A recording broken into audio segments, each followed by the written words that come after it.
JAMB physics students, this is everything you need to know as regards calculation that involves gravitational field. The law states that the force of attraction between any two objects in the universe is proportional to the product of their masses and inversely proportional to the square of their distance apart. And with this mathematically, when we remove the proportionality sign, we introduce a constant of proportionality, which is g in this place. G is given by the approximate value of 6.67 times 10 raised to the power negative 11 Newton meter squared per kilogram squared. Now, one thing I want you to note is that this actually works for any two objects in the universe. So I want to give you a scenario now. If this is the Earth, and then you have another object, let's say the object is somewhere here in the universe. Now, with these two objects now, so you have the Earth. Let's say the mass of the Earth is big M, and the mass of this body is small m. What we're saying is that from the center of mass of the Earth to the center of mass of this guy, there is actually a force of attraction between the two of them. And this force of attraction will also satisfy this law as well. So let me call the distance from this place to this place, which is the radius of the Earth. Let me call that big R. Of course, there's going to be a small distance here as well, but negligibly, because the distance from the center of the Earth to this place is actually approximately the radius of the Earth, because this object is not that massive compared to the Earth. So we approximate the distance apart as R. So if we're going to apply this now, so we have F equals G multiplied by small m and multiplied by capital M divided by the big R squared. And then this is the force of attraction that exists between this mass and this mass of the Earth. Now, I would want you to approach this as though this is any planet in the universe or anywhere in the universe. It can be the moon, it can be anywhere.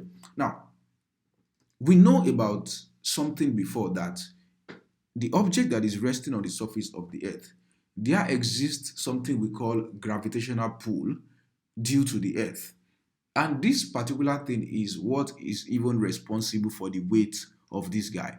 Yes, that is what is responsible for the weight of this guy. So we can say that W equals mg. Now, what we realize is that these two forces actually, don't forget, weight is also a force. There is no difference between the two of them. The force of attraction between the Earth and this mass is actually the same thing as the Earth's gravitational pull on this mass itself, which is equal to mg. And with these two being equal, then we can say that mg equals gm multiplied by big M divided by R squared. And what do we notice here? We notice that the small m, which is the mass of that object, will cancel out, and this produces the relationship between small g and big G. So we have G capital M divided by R squared. Now take note of this. Take note of this very well. This is the relationship between small g and capital G. And what is the implication of this particular equation is that if you are anywhere in the universe, and then let's say it's a planet or the sun or the moon, anywhere you are able to find yourself, if you know the mass of that particular planet or that place in the universe, and you know the radius of that place in the universe, then you can always determine what the acceleration due to gravity is. And what do you notice? Your acceleration due to gravity in any of these planets is not dependent on your own mass itself. As you can see, it cancels out. So let me not dwell too much on that. Quickly, let us go to what we call the velocity of a satellite. So if you have Earth, and then there's a satellite that is revolving around the Earth like this. To keep this guy in orbit, we have learnt about what we call the centripetal force. The centripetal force. Centripetal force is simply mv squared over r. In this case, I will be using the case of the Earth. So if we are using mv squared over r in this particular place, that would be mv squared divided by the radius of the earth. So I will have mv squared over the radius of the earth. And for this to be so, to keep this guy in orbit, the centripetal force and the force of attraction from the center, they will also be the same as well, which is gm, m being the mass of the satellite and capital M being the mass of the earth. Then you have r squared. So if these two would be the same, then we have that mv squared over r equals gm multiplied by m over r squared. So that means that m cancels m, one of these r cancels one of these r, and we have that v squared equals gm over r, which implies that v equals square root of gm over r. Now, this velocity is indeed the velocity that is required to keep an object in orbit, a satellite rather, that is orbiting the Earth. This is the velocity that it needs to maintain to remain in orbit around that particular planet, or in this case, Earth. Now, quickly, we have learned that small g itself is gm over r squared. So let's see what we can do. A little bit of manipulation here. So that implies that in this place we have v equals square root of gm over r. But what if I multiply by r divided by r? That would simply mean that I've not done anything, because r divided by r is 1. But what I'm trying to achieve is that I want to bring in small letter g in this place. So I will have gm over r times r here. I will have r squared. Then there's the other r in this place. Then in this place you have square root of gm over r squared is the small g, and this is r. So the velocity of a satellite that needs to maintain to keep being in orbit, if it needs to move like in that around that particular planet or the Earth, for instance, in this place. So as it's orbiting here, it needs to maintain a speed. And this speed is actually known as the parking speed, actually. So the speed is going to be square root of gr. So it can be any of these two, this or this. Quickly, I want to talk about what we call the escape velocity. Now, what is escape velocity? So if a body is right here, now the body is right here on the surface of the Earth, and if it wants to move out such that at a point in time it escapes the influence of the Earth's gravitational pull. If it's going to move in that way, then there is a minimum velocity that is required for it to escape the gravitational field of the Earth. And what is that minimum escape velocity? This is how we got it. At least for it to escape this guy, it must possess a kinetic energy which is going to be the same as the gravitational potential of the Earth on this object. So gravitational potential.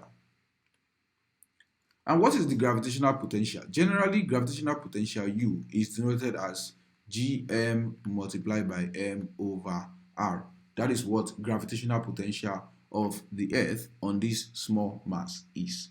Now, because this guy now must possess a kinetic energy which is equal to this, mind you, the negative sign is due to direction and because it's a force of attraction. So I'm not going to be using the negative sign, and I'll just stick with the magnitude. So the gravitational potential I'll be using here is gm multiplied by m divided by r. Since this small mass must possess a kinetic energy which is equal to this, then I will equate this to half mv squared. Don't forget, this v is the escape velocity. And what do we notice? This small m cancels this small m, and then we then have that ve squared equals, the 2 can go up here, we have 2gm over r, and that implies that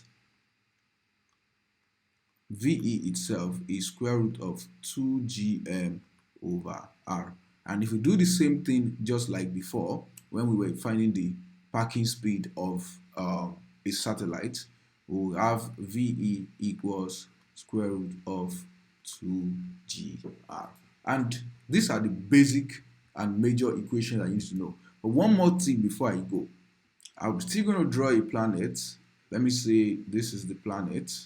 And then you have an object here. At this point now, it's at a distance h from the planet. Now, since it's at a distance h from the planet, in this case, everything we've talked about the distance apart is no longer going to be just the approximately the radius of that planet. It's now going to be the radius of that planet plus the height above the ground. So just imagine that the body is at a certain height h above the planet. Then this is what is going to happen. Now, quickly, let's solve some problems. As you can see, you must already see here that I have a problem here. So I'm going to lift that and put it here. So how do we solve this particular problem? It says that the gravitational force between two objects is 10 Newton.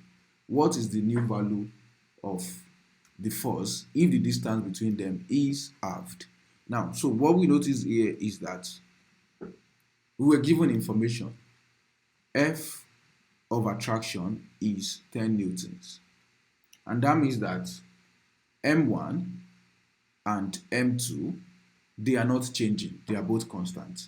And because of that, we want to see what we have. But something happened to their distance. So the distance apart at first, let's call that R1. Let's call it R. And then R2, it was, what is the new value of the force if the distance between them is half? So it became R over 2.